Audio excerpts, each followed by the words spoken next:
One man faced an empire, not a kingdom, not a rebellion, an empire stretching from Egypt to India. And on one battlefield, everything would be decided. One man stood against an empire, not a rebellion, not a border war, an empire that stretched from Egypt to India. Its king commanded hundreds of thousands, its armies had crushed nations, and yet, on a dusty plain near Gaugamela, everything would be decided in a single day.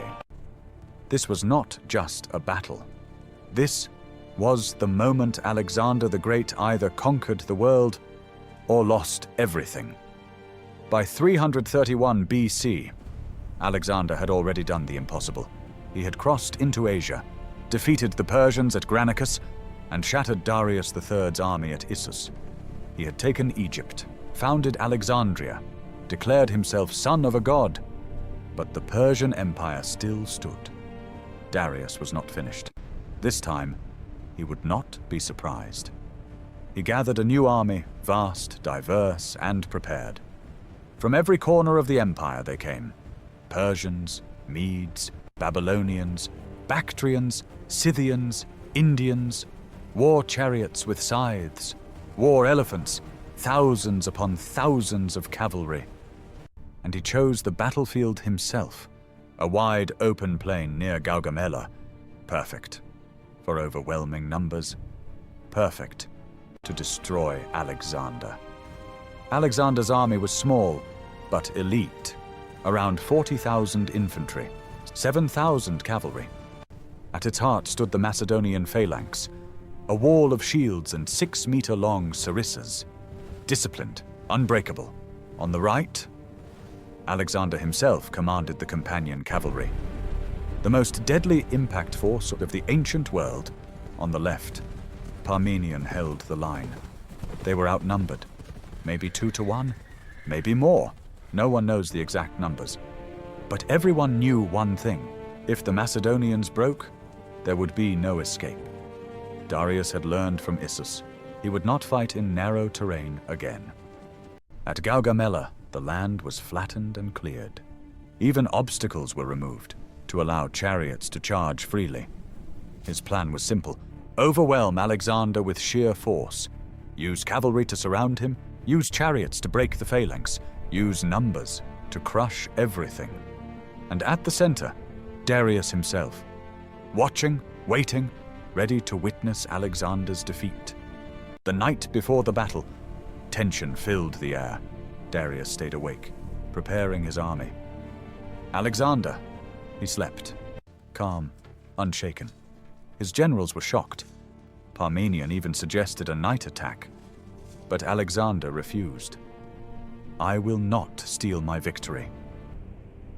He wanted to defeat Darius in open battle, in daylight, in front of the entire world. At dawn, the armies faced each other. The Persian line stretched far beyond Alexander's flanks. It was massive, intimidating, but Alexander did something unexpected. Instead of charging forward, he moved to the right. Slowly, carefully, forcing Darius to stretch his own line, to follow him, to lose formation.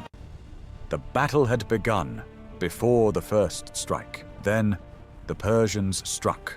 Scythed chariots raced forward, blades spinning, designed to tear through men and horses. But Alexander was ready.